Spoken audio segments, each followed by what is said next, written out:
It was a battered old book bound in red buckram.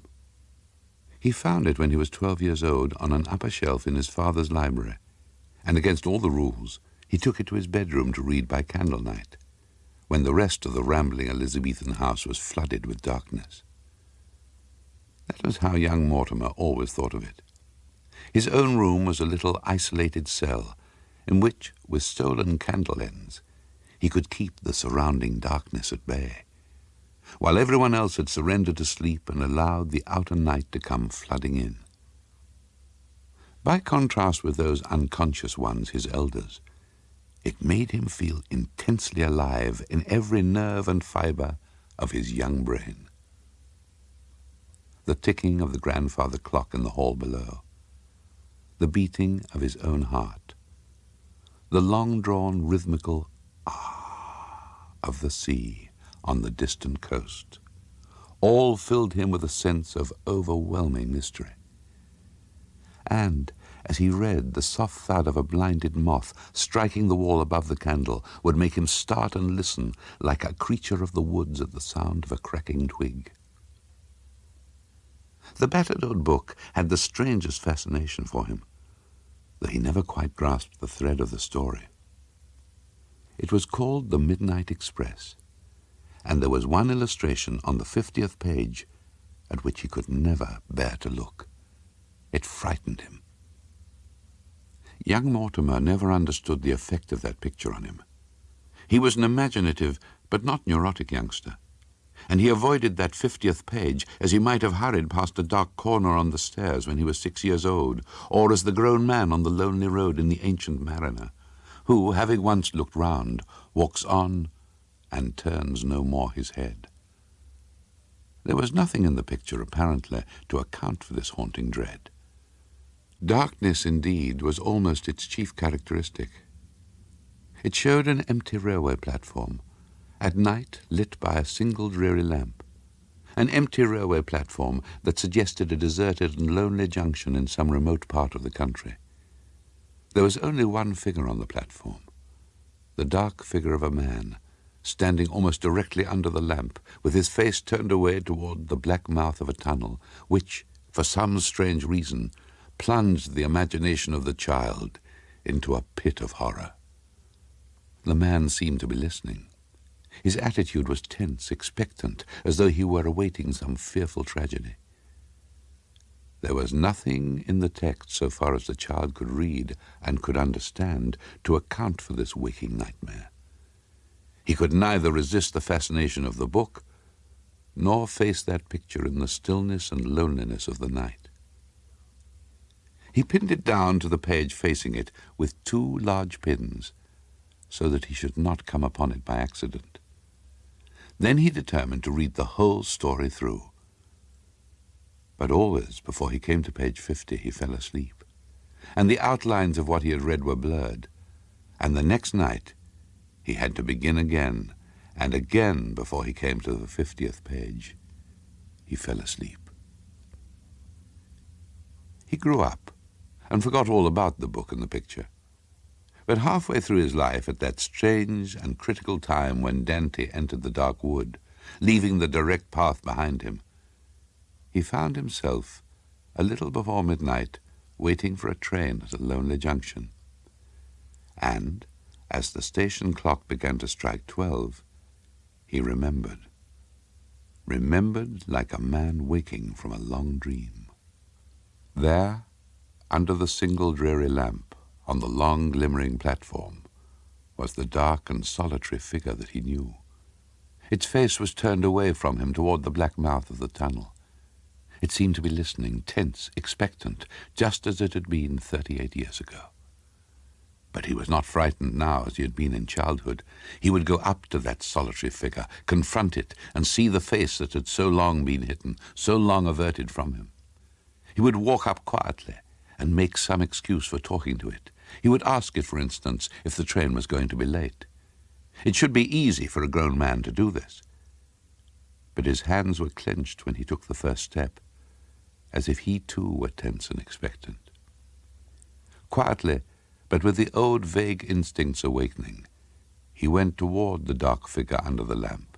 past it, swung round abruptly to speak to it, and saw, without speaking, without being able to speak, it was himself staring back, as in some mocking mirror, his own eyes alive in his own white face. Looking into his own eyes, alive. The nerves of his heart tingled as though their own electric currents would paralyze it. A wave of panic went through him. He turned, gasped, stumbled, broke into a blind run, out through the deserted and echoing ticket office, onto the long moonlit road behind the station. The whole countryside seemed to be utterly deserted. The moonbeams flooded it with the loneliness of their own deserted satellite. He paused for a moment and heard, like the echo of his own footsteps, the stumbling run of something that followed over the wooden floor within the ticket office. Then he abandoned himself shamelessly to his fear and ran, sweating like a terrified beast, down the long white road between the two endless lines of ghostly poplars, each answering another, into what seemed an infinite distance. On each side of the road there was a long, straight canal, in which one of the lines of poplars was again endlessly reflected. He heard the footsteps echoing behind him. They seemed to be slowly but steadily gaining upon him. A quarter of a mile away, he saw a small white cottage by the roadside, a white cottage with two dark windows and a door that somehow suggested a human face. He thought to himself that if he could reach it in time, he might find shelter and security, escape. The thin, implacable footsteps echoing his own were still some way off, when he lurched, gasping, into the little porch, rattled the latch, thrust at the door, and found it locked against him. There was no bell or knocker. He pounded on the wood with his fists until his knuckles bled. The response was horribly slow. At last, he heard heavier footsteps within the cottage. Slowly they descended the creaking stair. Slowly the door was unlocked. A tall, shadowy figure stood before him, holding a lighted candle in such a way that he could see little either of the holder's face or form. But to his dumb horror, there seemed to be a cerecloth wrapped around the face. No words passed between them. The figure beckoned him in. As he obeyed, it locked the door behind him. Then, beckoning him again without a word, the figure went before him up the crooked stair, with the ghostly candle casting huge and grotesque shadows on the whitewashed walls and ceiling. They entered an upper room in which there was a bright fire burning, with an armchair on either side of it, and a small oak table on which there lay a battered old book bound in dark red buckram. It seemed as though the guest had been long expected, and all things were prepared. The figure pointed to one of the armchairs, placed the candlestick on the table by the book, for there was no other light but that of the fire, and withdrew without a word, locking the door behind him. Mortimer looked at the candlestick. It seemed familiar. The smell of the guttering wax brought back the little room in the old Elizabethan house.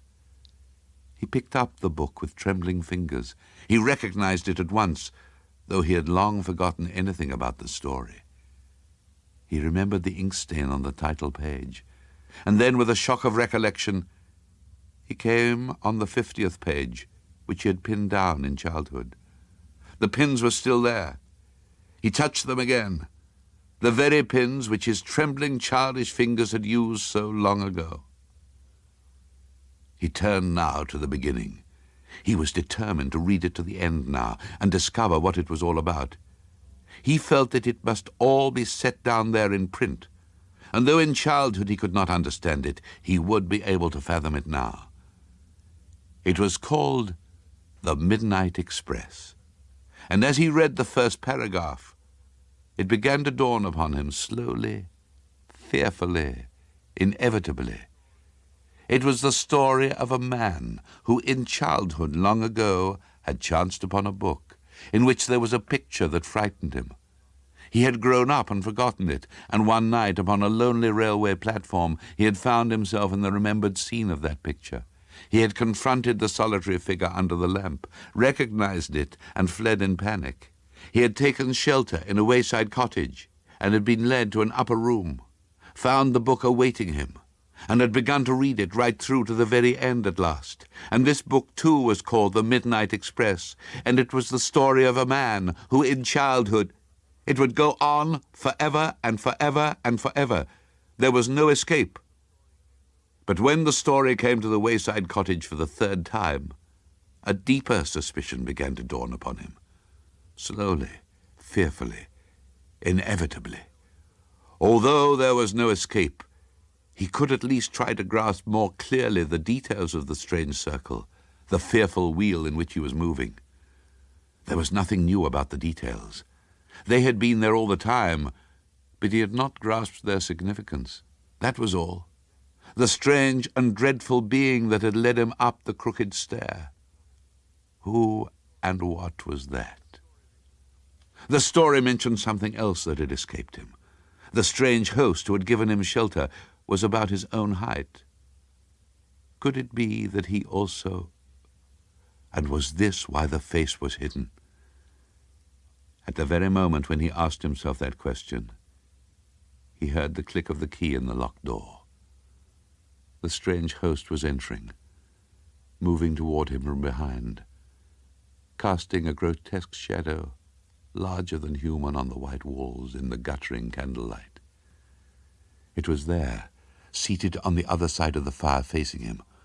With a horrible nonchalance, as a woman might prepare to remove a veil, it raised its hands to unwind the cerecloth from its face. He knew to whom it would belong, but would it be dead or living? There was no way but one. As Mortimer plunged forward and seized the tormentor by the throat, his own throat was gripped with the same brutal force. The echoes of their strangled cry were indistinguishable, and when the last confused sounds died out together, the stillness of the room was so deep that you might have heard the ticking of the old grandfather clock and the long-drawn rhythmical of the sea on a distant coast 38 years ago. But Mortimer had escaped at last. Perhaps, after all, he had caught the Midnight Express. It was a battered old book, bound in red buckram. Mr. Spallner put his hands over his face. There was the feeling of movement in space, the beautifully tortured scream, the impact and tumbling of the car with wall, through wall, over and down like a toy, and him hurled out of it. Then silence. The crowd came running. Faintly where he lay, he heard them running. Where the crowd came from, he didn't know. He struggled to remain aware, and then the crowd faces hemmed in upon him, hung over him like the large glowing leaves of down-bent trees. How swiftly a crowd comes, he thought, like the iris of an eye compressing in out of nowhere. A siren, a police voice, movement. Blood trickled from his lips, and he was being moved into an ambulance. Someone said, "Is he dead?" And someone else said, "No, he's not dead." And a third person said, "He won't die. He's not going to die." And he saw the faces of the crowd beyond him in the night, and he knew by their expressions that he wouldn't die. And that was strange. He saw a man's face, thin, bright, pale. The man swallowed and bit his lips, very sick. There was a small woman, too, with red hair and too much red on her cheeks and lips, and a little boy with a freckled face. Others' faces, an old man with a wrinkled upper lip, an old woman with a mole upon her chin. They had all come from where? Out of alleys and out of hotels and out of streetcars, and seemingly out of nowhere they came. The crowd looked at him, and he looked back at them and did not like them at all. There was a vast wrongness to them. He couldn't put his finger on it. They were far worse than this machine-made thing that happened to him now. The ambulance doors slammed. Through the windows he saw the crowd looking in. That crowd that always came so fast, so strangely fast, to form a circle, to peer down, to probe, to gawk, to question, to point, to disturb, to spoil the privacy of a man's agony by their frank curiosity. The car wheels spun in his mind for days, one wheel, 4 wheels spinning and whirring around and around. He knew it was wrong, something wrong with the wheels and the whole accident, and the running of feet and the curiosity. The crowd faces mixed and spun into the wild rotation of the wheels. He awoke. "How do you feel?" asked the doctor. The wheels faded away. Mr. Spallner looked around. "Fine, I guess." He tried to find words about the accident. "Doctor." "Yeah?" "Do accidents make people, well, a little off? Temporarily, sometimes." He lay staring up at the doctor. "Does it hurt your time sense?" "Panic sometimes does. Makes a minute seem like an hour, or maybe an hour seem like a minute." "Yes." "Let me tell you then. The crowd got there too quickly. 30 seconds after the smash, they were all standing over me and staring at me. It's not right they should run that fast so late at night." "You only think it was 30 seconds, said the doctor. It was probably 3 or 4 minutes. Your senses..." "Yeah, I know. My senses. The accident.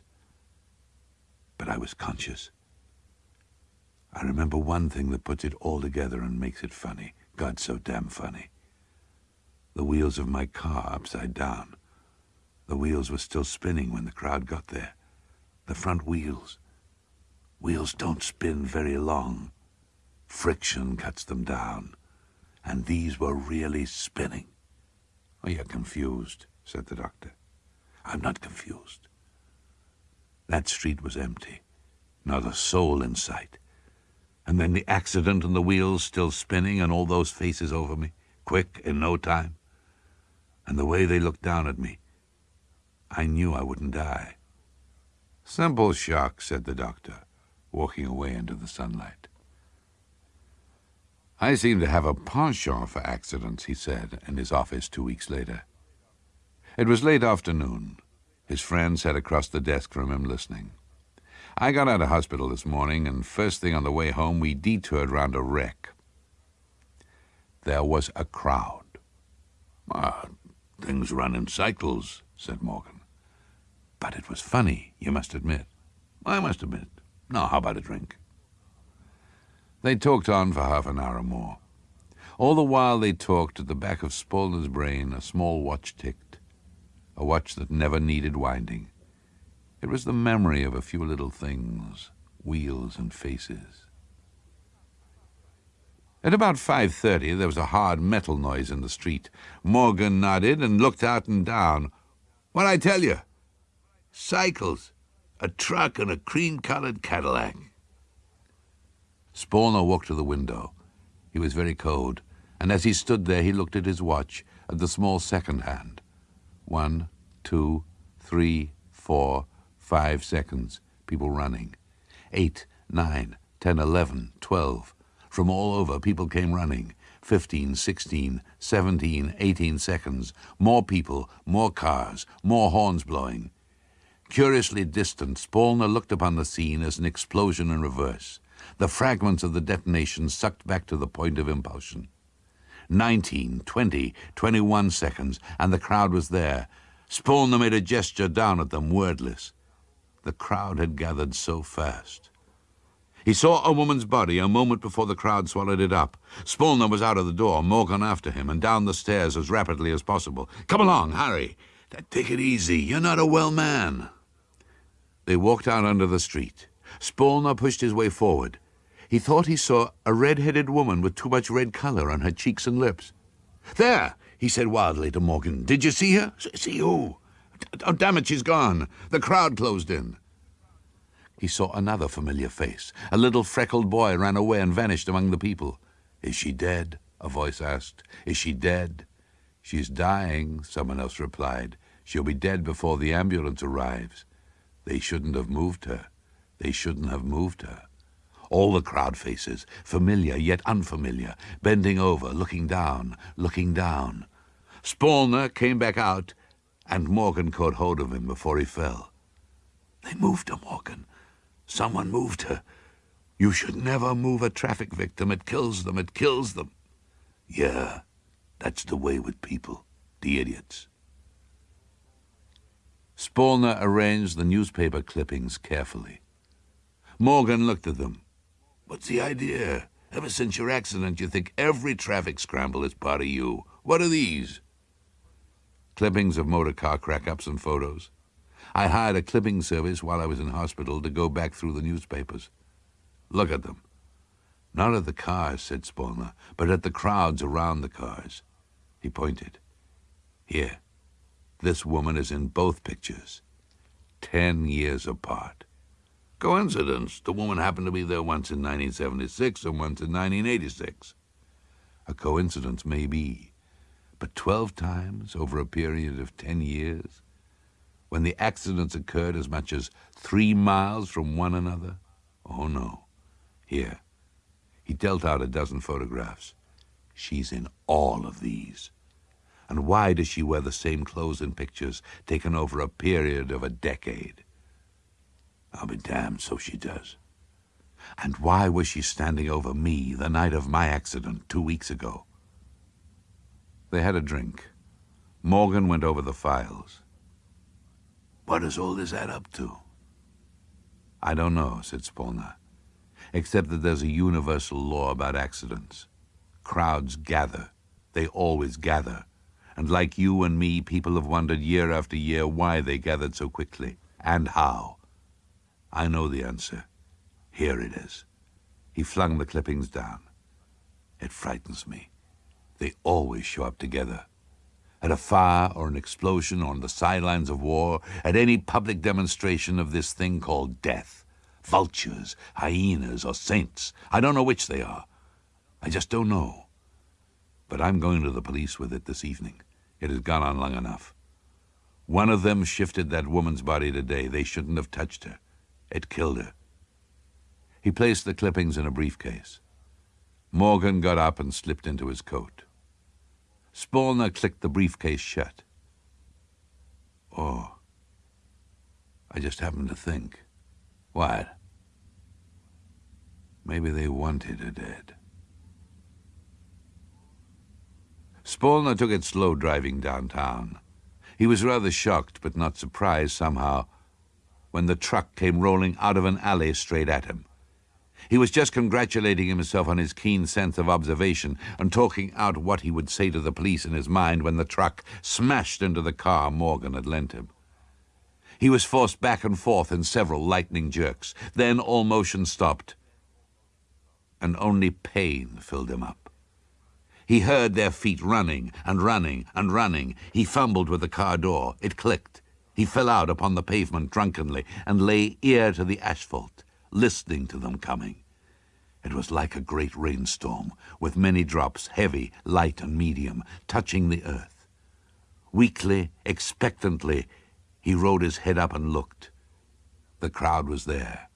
He tried to move, and he realized something was wrong with his spine. He hadn't felt much at the impact, but his spine was hurt.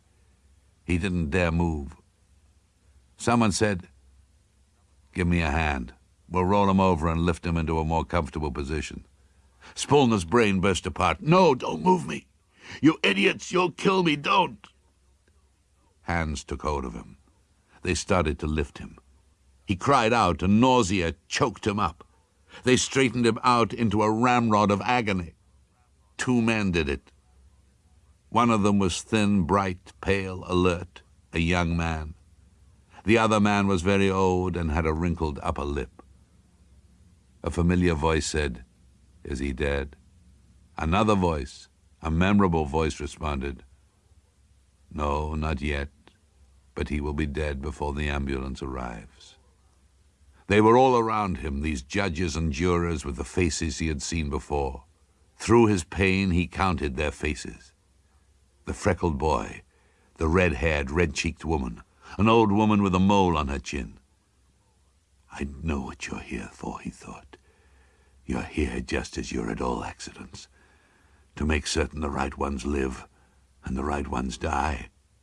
That's why you lifted me. You knew it would kill. You knew I'd live if you left me alone. And that's the way it's been since time began when crowds gather. You murder much easier this way. Your alibi is very simple. You didn't know it was dangerous to move a hurt man. You didn't mean to hurt him. Who are you? Where do you come from? And how do you get here so soon? You're the crowd that's always in the way, using up good air that a dying man's lungs are in need of, using up space he should be using to lie in alone, tramping on people to make sure they die. That's you. I know all of you. Eyes inverted over him, faces. Somewhere a siren. The ambulance was coming. But looking at the faces, the construction, the cast, the form of the faces, Spallner saw it was too late. He read it in their faces. They knew. He tried to speak. A little bit got out. It looks like I'll be joining up with you. I guess I'll be a member of your group now.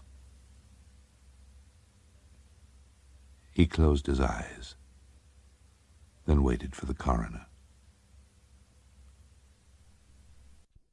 Craven came out past the Achilles statue in the thin summer rain. It was only just after lighting up time, but already the cars were lined up all the way to the Marble Arch, and the sharp, acquisitive faces peered out ready for a good time with anything possible which came along. Craven went bitterly by with the collar of his mackintosh tight around his throat. It was one of his bad days. All the way up the park he was reminded of passion. But you needed money for love. All that a poor man could get was lust. Love needed a good suit, a car, a flat somewhere, or a good hotel. It needed to be wrapped in cellophane. He was aware all the time of the stringy tie beneath the mackintosh and the frayed sleeves. He carried his body about with him like something he hated. There were moments of happiness in the British Museum reading room, but the body called him back. He bore as his only sentiment the memory of ugly deeds committed on park chairs. People talked as if the body died too soon. That wasn't the trouble to Craven at all. He remembered a dream he had woken 3 times trembling from. He had been alone in the huge, dark, cavernous burying ground of all the world. Every grave was connected to another under the ground. The globe was honeycombed for the sake of the dead, and on each occasion of dreaming he had discovered anew the horrifying fact that the body doesn't decay. There are no worms and dissolution. Under the ground the world was littered with masses of dead flesh ready to rise again, with their warts and boils and eruptions. He had lain in bed and remembered, as tidings of great joy, that the body after all was corrupt. He came into the Edgware Road walking fast. The guardsmen were out in couples, great languid, elongated beasts, the bodies like worms in their tight trousers. He hated them, and hated his hatred, because he knew what it was, envy. He was aware that every one of them had a better body than himself. Indigestion creased his stomach. He felt sure that his breath was foul. But who could he ask? Sometimes he secretly touched himself here and there with scent. It was one of his ugliest secrets. Why should he be asked to believe in the resurrection of this body he wanted to forget? Sometimes he prayed at night. A hint of religious belief was lodged in his breast like a worm in a nut, that his body at any rate should never rise again. He knew all the side streets around the Edgware Road only too well. When a mood was on, he simply walked until he was tired, squinting at his own image in the windows of Salmon and Gluckstein and the ABCs. So he noticed at once the posters outside the disused theatre in Kalpar Road.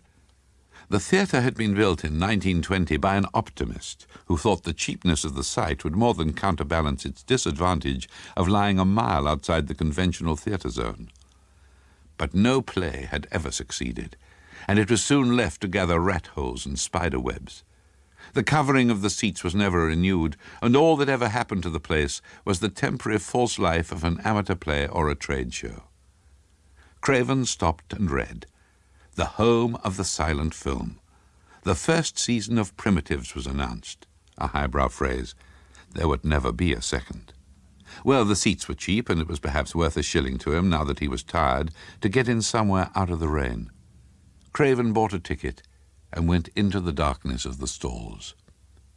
In the dead darkness, a piano tinkled something monotonously recalling Mendelssohn. He sat down in a gangway seat and could immediately feel the emptiness all around him. On the screen, a large woman in a kind of toga wrung her hands, then wobbled with curious, jerky movements towards a couch. Sometimes she seemed to dissolve altogether into dots and flashes and wiggly lines. A subtitle said, "Pompilia, betrayed by her lover Augustus, seeks an end to her troubles." Craven began at last to see. A dim waste of stalls. There were not 20 people in the place. A few couples whispering with their heads touching, and a number of lonely men like himself, wearing the same uniform of the cheap mackintosh. They lay about at intervals like corpses, and again Craven's obsession returned, the toothache of horror. He thought miserably, I am going mad. Other people don't feel like this. Even a disused theatre reminded him of those interminable caverns where the bodies were waiting for resurrection. A slave to his passion, Augustus calls for yet more wine. A gross, middle-aged Teutonic actor lay on an elbow, with his arm round a large woman in a shift. The spring song tinkled ineptly on, and the screen flickered like indigestion. Somebody felt his way through the darkness, scrabbling past Craven's knees, a small man. Craven experienced the unpleasant feeling of a large beard brushing his mouth. There was a long sigh as the newcomer found the next chair, and on the screen events had moved with such rapidity that Pompilia had already stabbed herself, or so Craven supposed, and lay still and buxom among her weeping slaves. A low, breathless voice sighed out close to Craven's ear. "What's happened? Is she asleep?" No, dead. Murdered?" the voice asked with keen interest. I don't think so. Stabbed herself." Nobody said hush. Nobody was enough interested to object to a voice. They drooped among the empty chairs in attitudes of weary inattention. The film wasn't nearly over yet, but the small bearded man in the next seat seemed to be interested only in Pompilia's death. The fact that he had come in at that moment apparently fascinated him. Craven heard the word coincidence twice, and he went on talking to himself about it in low, out-of-breath tones. Absurd when you come to think of it. And then, no blood at all. Craven didn't listen. He sat with his hands clasped between his knees, facing the fact that he was in danger of going mad. He had to pull himself up, take a holiday, see a doctor. God knew what infection moved in his veins. He became aware that his bearded neighbor had addressed him directly. "What?" he asked impatiently. What did you say?" There would be more blood than you could imagine." What are you talking about?" When the man spoke to him, he sprayed him with damp breath. There was a little bubble in his speech like an impediment. He said, "When you murder a man..." "This was a woman," Craven said impatiently. "That wouldn't make any difference. It has got nothing to do with murder anyway. And it doesn't signify." They seemed to have got into an absurd and meaningless wrangle in the dark. "I know, you see," the little bearded man said in a tone of enormous conceit. "Do what?" "About such things," he said with guarded ambiguity. Craven turned and tried to see him clearly. Was he mad? Was this a warning of what he might become, babbling incomprehensibly to strangers in cinemas? He thought, by God, no. Trying to see, I'll be sane yet. I will be sane. He could make out nothing but a small black hump of a body. The man was talking to himself again. He said, "Talk, such talk. They'll say it was all for £50. That's a lie. It's reasons and reasons. They always take the first reason. Never look behind 30 years of reasons. Such simpletons." So this was madness. So long as he could realize that, he must be sane himself, relatively speaking. Not so sane perhaps as the seekers in the park or the guardsmen in the Edgware Road, but saner than this. It was like a message of encouragement as the piano tinkled on. Then again the little man turned and sprayed him. Killed herself, you say, but who's to know that? Not a mere question of what hand holds the knife. He laid a hand suddenly and confidingly on Craven's. It was damp and sticky. Craven said with horror as a possible meaning came to him, "What are you talking about?" I know, the little man said. A man in my position gets to know almost everything. "What is your position?"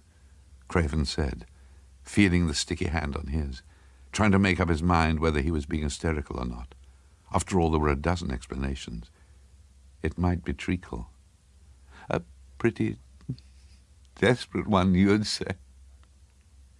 Sometimes the voice almost died in the throat altogether. The little man began to titter knowingly. He was talking to himself again.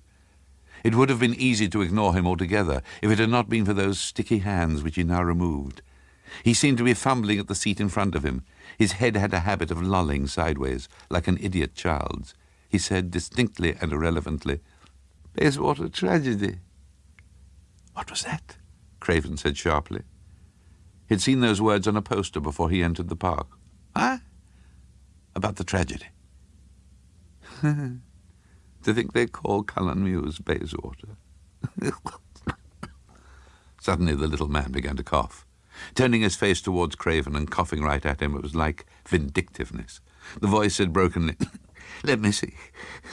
My umbrella." He was getting up. "You didn't have an umbrella." My umbrella," he repeated. And he seemed to lose the word altogether.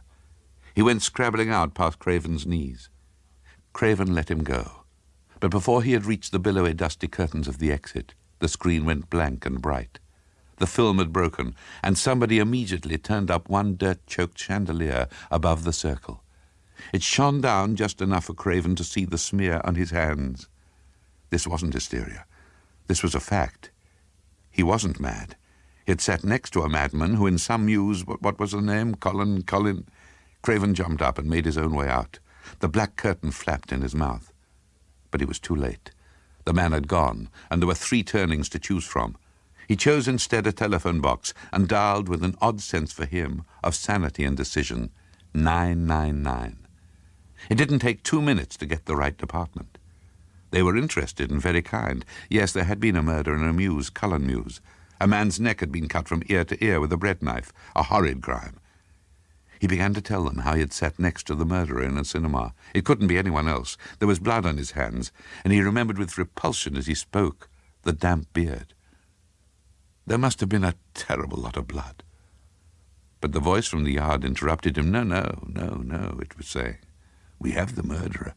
No doubt of it at all. It's the body that's disappeared." Craven put down the receiver. He said to himself aloud, "Why should this happen to me?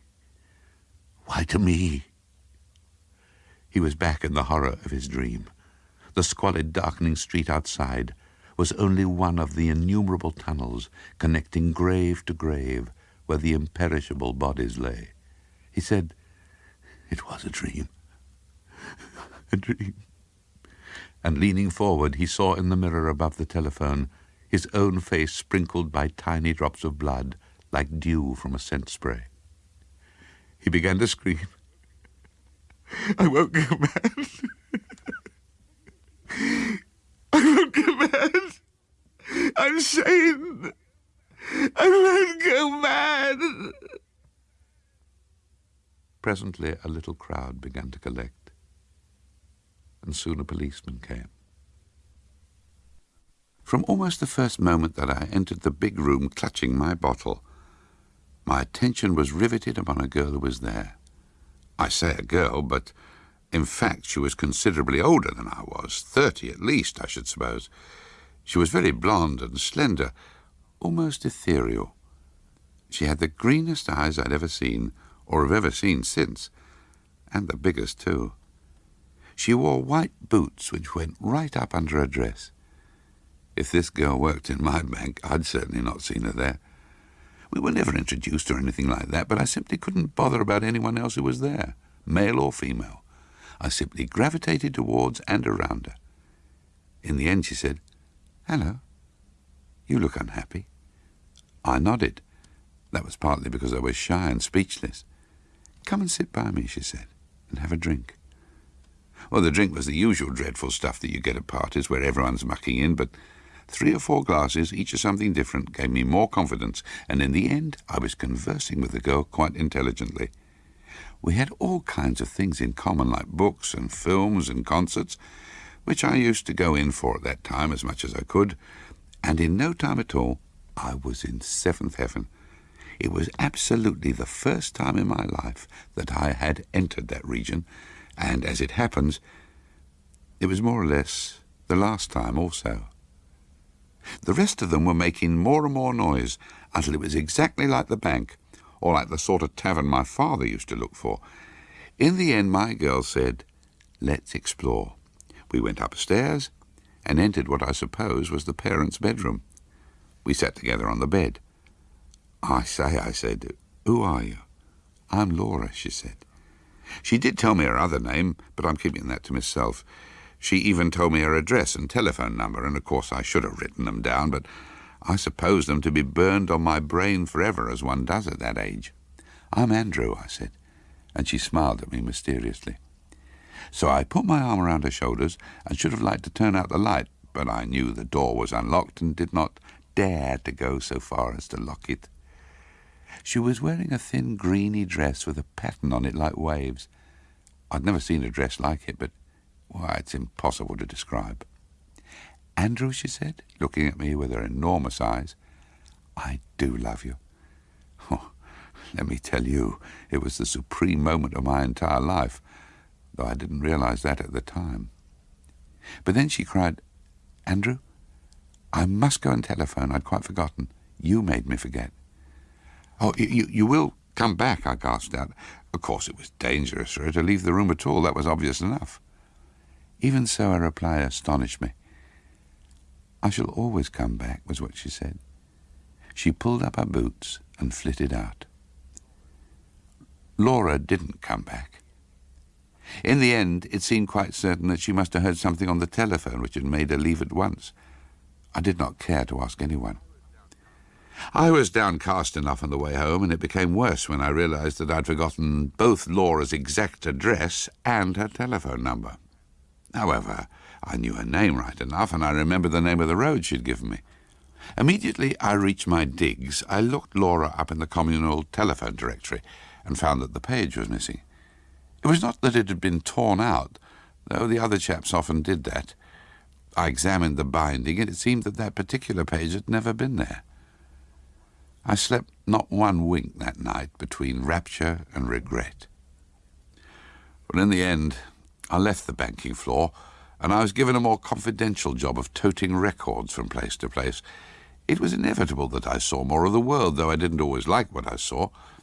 On several occasions I even thought of marrying, and the different girls seemed quite keen to have me, but each time I drew back at the last moment. Most men value their freedom, of course, but it was really Laura that was the trouble with me. She'd transfixed me. I could never get her out of my thoughts, though you may think this odd because I believe it was as much as 8 or 10 years before I saw or heard of her again. I was in Paris and strolling through the Parc Monceau on business, when all among the prams and nursemaids I saw her on a seat. My heart turned over. I was all but sick with the shock. "Hello," she said. "You look unhappy." "I am," I said. "It's your fault. You must know that." She smiled in that way which so confused me. "In which case, we'll go and have a drink and make it up." "Oh, you must be cold." I couldn't help saying it because she was wearing very much the same dress and the same sort of boots. And it was a blustery day in Paris with rain every now and then, and worse undoubtedly to come. "I've been waiting too," she said reproachfully. She never added much to that. We wandered off across the park to a funny little place in a side street. On the way, though really it wasn't far, we passed a ghastly street accident, or perhaps it was something worse. I tried not to look at it, and as she said nothing, of course I didn't. We began mixing our drinks again in the same unwise way, and talking about all those things we had in common, though naturally we both went to fewer films and concerts and read fewer books than before. Oh, but that applies to almost everyone. I realized with a little shiver she might well be 40 by now, or at least 38. I can only say that she did not look it. She looked devastating, in a slightly peculiar way. In the end, I began eating as well as drinking, though she would only nibble. While I was in the middle of one of those hashed-up mock steaks, the patron came up in his red apron and whispered into Laura's ear. She rose instantly. "Excusez-moi," she said absent-mindedly, and as if I'd been a Frenchman. Well, she pulled herself together and added, "Back in a moment," smiling a smile. Then before I could get out a word, she walked quickly out of the cafe. Oh, yes, this time I tore right after her, but the patron clutched at me and held me back by brute force. I suppose he was frightened for his bill, but alternatively it might have been that he knew something I didn't. I mooched miserably about in the chilly drizzle for, I dare say, an hour and a half, trying to keep the cafe entrance under observation. But I knew in my bones that Laura would not return. Not there, anyway. Not then. Within only a couple of years, I got down at last to proposing marriage, and Cecilia Susan accepted me at once. I was perfectly determined to work at the marriage, and obviously it was only fair that I should, but Laura stood more hopelessly in the light than I had supposed possible. I never said a word about her to Cecilia Susan.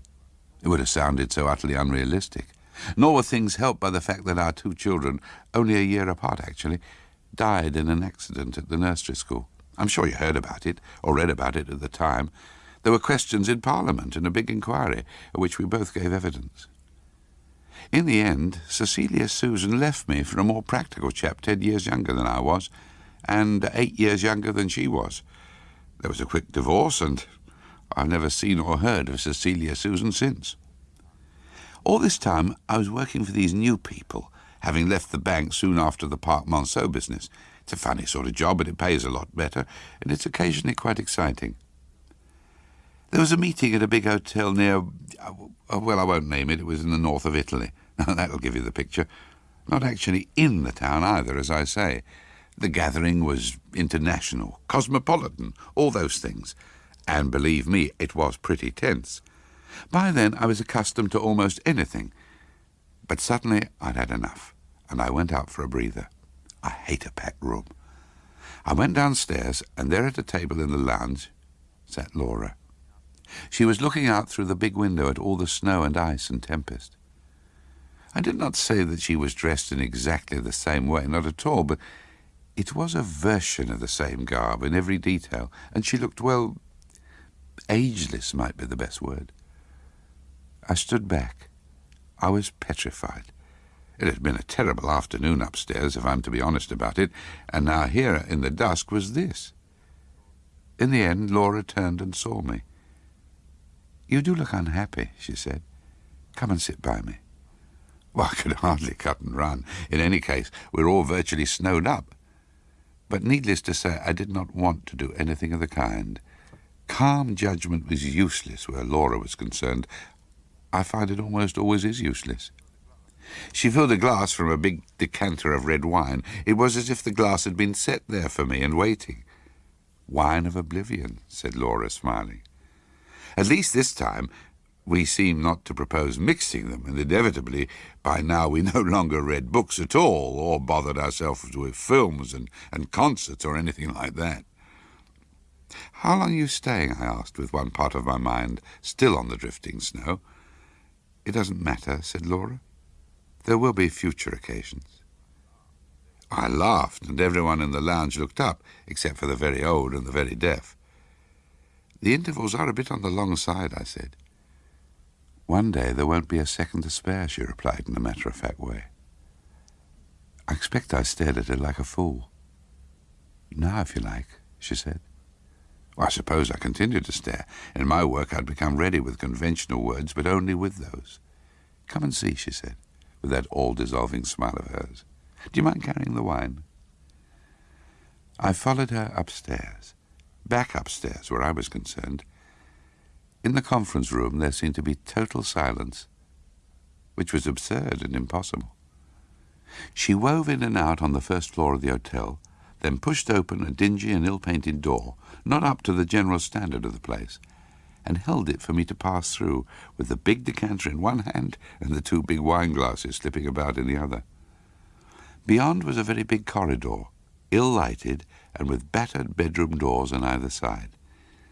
There were holes in the carpet and big cracks in the plaster of the ceiling, through which things might emerge when most people had gone to bed. One could not help thinking of that. Plainly it was a wing which had been virtually closed, and not only for the off-season, one would suggest. I marvelled that Laura should, as I presumed, sleep there and dwell there. Before long I was unable to reconcile so long a corridor with the outside of the building, as I'd glimpsed it for a moment on arrival. On and on and on I tramped after her, tripping over the ragged carpet, coping with my slithery burdens. She opened a door to our left. I felt immediately that it might have been any door. She stood at the portal, smiling. Really, she was much too lightly clad for the dreadful chill of that corridor, where the central heating had been so long turned off. In her wavy dress, she looked more like the sea in summer, though deep and mighty. But you wouldn't possibly understand what I mean. You would have had to be there. One day perhaps you will be. I could only just see into the room. By the few glimmering lights in the corridor, totally insufficient for modern hotel visitors, I could discern in the room only rotting woodwork and huge worms and soiled rags on the floor. "Come in and have a drink with me," begged Laura. "Then I can look after you properly." After a second or two of silence between us, she gently added, "You might call me your guardian angel." No one should think I made a fool of myself. Not at all. I'd been very fully trained in self-control. I set down the heavy decanter on the threshold, and though one of the glasses fell from my hand as I stooped, it did not shatter. I by no means broke into a panicky rush, but at the most what my late father, who came very much into my mind at that moment, would have called a fast jog-trot, which sufficed perfectly well, though I don't know what might have happened if by mistake I had run in the wrong direction. Naturally, I've not again seen Laura as yet. I keep telling myself to stop worrying, because such things are not decided by us, but for us. The road begins to rise in a series of gentle curves, passing through pleasing groves of olive and vines. 5 kilometers on the left is the fork for Florence. To the right may be seen the Tower of Sacrifice, 470 steps, built in 1535 by Niccolo da Ferramano. Superstitious fear left the tower intact when in 1549 the surrounding village was completely destroyed. Triumphantly, Caroline lifted her finger from the fine italic type. There was nothing to mar the success of this afternoon. For the first time, she had taken the Italian guidebook Neville was always urging on her, and hesitatingly, haltingly, she had managed to piece out enough of the language to choose a route that took in 4 well-thought-of frescoes, 2 universally admired campaniles, and 1 wooden crucifix in a village church quite a long way from the main road. It was not, after all, such a bad thing that a British Council meeting had kept Neville in Florence. Perhaps there would just be time to add this tower to her dutiful collection. What was it called? She bent to the guidebook again, carefully tracing the text with her finger to be sure she was translating it correctly word by word. But this time her moving finger stopped abruptly at the name of Niccolo da Ferramano. There had risen in her mind a picture. No, not a picture, a portrait of a thin white face with deep-set eyes that stared intently into hers. Why a portrait, she asked. And then she remembered.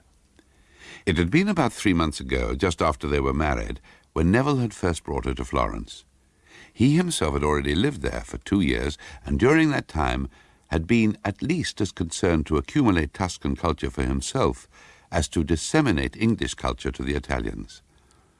She had been proud to accompany Neville to castles and palaces privately owned to which his work gave him entry, and there to gaze with what she hoped was pleasure on the undiscovered Raphael, the Titian that had hung on the same wall ever since it was painted, the Giotto fresco under which the family that had originally commissioned it still said their prayers. It had been on one of these pilgrimages that she had seen the face of the young man with the black eyes. In a castle at the top of a hill, she had followed Neville dutifully along a gallery lined with 5 centuries of family portraits, listening politely, while in his light, well-bred voice he had told her some intimate anecdotes of history. And, involuntarily, she had let her eyes wander round the room. It was thus that her eye was caught by a face on the other side, and forgetting what was due to politeness, she caught her husband's arm and demanded, "Neville, who's that girl over there?" But he was pleased with her. He said, I'm glad you picked that one out. It's generally thought to be the best thing in the collection. A bronze Zeno, of course." And they went over to have a look at it. The picture was painted in rich pale colours, a green curtain, a blue dress, a young face with calm brown eyes under plaits of honey-gold hair. Caroline read out the name under the picture. Giovanni da Ferramano, 1531 to 1549. That was the year the village was destroyed, she remembered now, sitting in the car by the roadside. But then she had exclaimed, "Neville, she was only 18 when she died." "Oh, they married young in those days," Neville commented, and Caroline said in surprise, "Oh, was she married?" It had been the radiantly virginal character of the face that had caught her inattention. "Yes, she was married," Neville answered, and added, Look at the portrait beside her." And this was when Caroline had seen the pale young man. There were no clear light colours in this picture. There was only the whiteness of the face, the blackness of the eyes, the hair, the clothes, and the glint of gold letters on the pile of books, on which the young man rested his hand. Underneath this picture was written, "Portrait of an unknown gentleman." "Do you mean he's her husband? Surely they'd know if he was, instead of calling him an unknown gentleman." "Oh, he's Niccolo da Ferramano, all right. I've seen another portrait of him somewhere, and it's not a face one would forget. But there's apparently some queer scandal about him, and though they don't turn his picture out, they won't mention his name. Last time I was here, the old Count himself took me through the gallery. I asked him about little Giovanna and her husband. It was horribly clear that I shouldn't have asked. He said either she was lost or she was damned, but which word it was I can never be sure. The portrait of Niccolo he just ignored altogether." "What was wrong with Niccolo, I wonder?" "Oh, I don't know, but I can guess. Do you notice the lettering on those books up there under his hand? It's all in Hebrew or Arabic. Undoubtedly the unmentionable Niccolo dabbled in black magic." Caroline shivered. "I don't like him," she said. "Let's look at Giovanna again." And they'd moved back to the first portrait, and Neville had said casually, "Do you know, she's rather like you." Caroline put the guidebook back in the pigeonhole under the dashboard and drove carefully along the gentle curves until she came to the fork for Florence on the left. On the top of a little hill to the right stood a tall, round tower. There was no other building in sight. Caroline knew that she wanted to take the fork to the left, to Florence and home and Neville, and, said an urgent voice inside her, for safety. This voice so much shocked her that she got out of the car and began to trudge up the dusty track towards the tower. The tower was built of narrow red bricks, and only thin slits pierced its surface, right at the top where Caroline could see some kind of narrow platform encircling it. Before her was an arched doorway. "I'm just going to have a quick look," she assured herself again, and then she walked in. She was in an empty room with a low arched ceiling. A narrow stone staircase clung to the wall and circled round the room to disappear through a hole in the ceiling. "There ought to be a wonderful view at the top," said Caroline firmly to herself, and she laid her hand on the rusty rail and started to climb. And as she climbed, she counted. 39, 40, 41, she said, and with the 41st step she came through the ceiling and saw over her head, far, far above, the deep blue evening sky, a small circle of blue framed in a narrowing shaft round which the narrow staircase spiraled. There was no inner wall. Only the rusty railing protected the climber on the inside.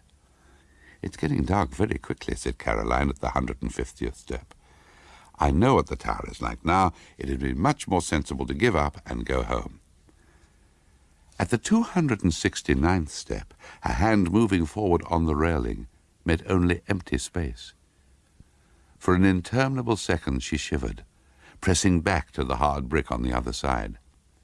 Then, hesitatingly, she groped forwards, upwards, and at last her fingers met the rusty rail again, and again she climbed. At the 375th step, the rail, as her moving hand clutched it, crumbled away under her fingers. "I'd better just go by the wall," she told herself, and now her left hand traced the rough brick as she climbed up and up. 422, 423, counted Caroline with part of her brain. "I really ought to go down now," said another part. "I wish, or I want to go down now." But she could not. It would be silly to give up, she told herself, desperately trying to rationalize what drove her on. Just because one's afraid. And then she had to stifle that thought too. And there was nothing left in her brain but the steadily mounting tally of the steps. 470, said Caroline aloud. And then she stopped abruptly, because the steps had stopped too. There was nothing ahead but a piece of broken railing barring her way, and the sky, drained now of all its colour, was still some 20 feet above her head. "But how idiotic," she said to the air. "The whole thing's absolutely pointless." And then the fingers of her left hand, exploring the wall beside her, met not brick, but wood. She turned to see what it was, and there in the wall, level with the top step, was a small wooden door. "So it does go somewhere after all," she said, and she fumbled with the rusty handle. The door pushed open, and she stepped through. She was on a narrow stone platform about a yard wide. It seemed to encircle the tower. The platform sloped downwards away from the tower, and its stones were smooth and very shiny. And this was all she noticed before she looked beyond the stones and down. She was immeasurably, unbelievably high and alone, and the ground below was a world away. It was not credible, not possible that she should be so far from the ground. All her being was suddenly absorbed in the single impulse to hurl herself from the sloping platform. "I cannot go down any other way," she said. And then she heard what she said and stepped back, frenziedly clutching the soft rotten wood of the doorway with hands sodden with sweat. "There is no other way," said the voice in her brain. "There is no other way."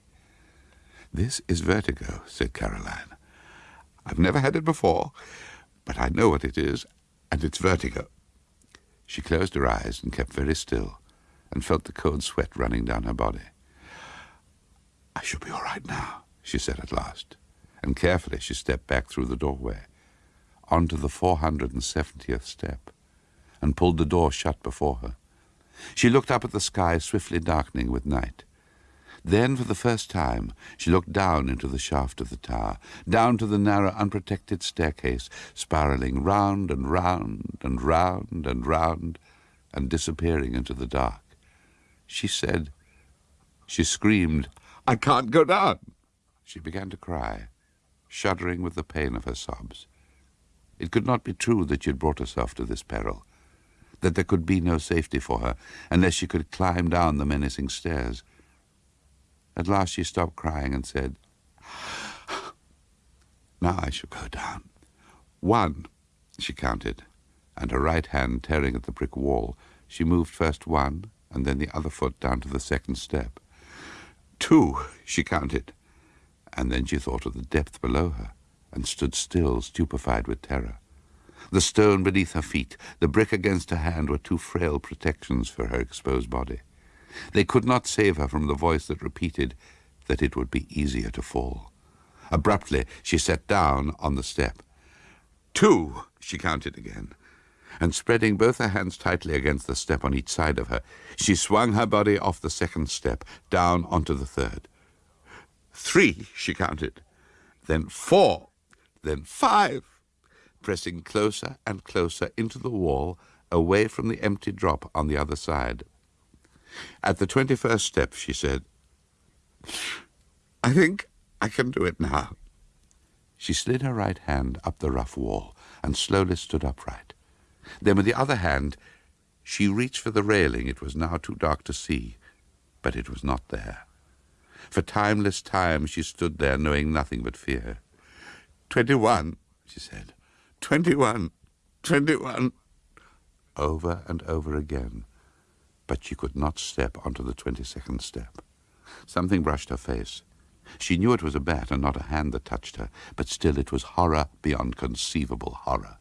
And it was this horror, without any sense of moving from dread to safety, that at last impelled her down the stairs. 23, 24, 25, she counted, and around her the air was full of whispering, skin-stretched wings. If one of them should touch her again, she must fall. 26, 27, 28... The skin of her right hand was torn and hot with blood, for she would never lift it from the wall, only press it slowly down and force her rigid legs to move from the knowledge of each step to the peril of the next. So Caroline came down the dark tower. She could not think. She could know nothing but fear. Only her brain remorselessly recorded the tally. 501, it counted. 502, and 3, and 4, and 5.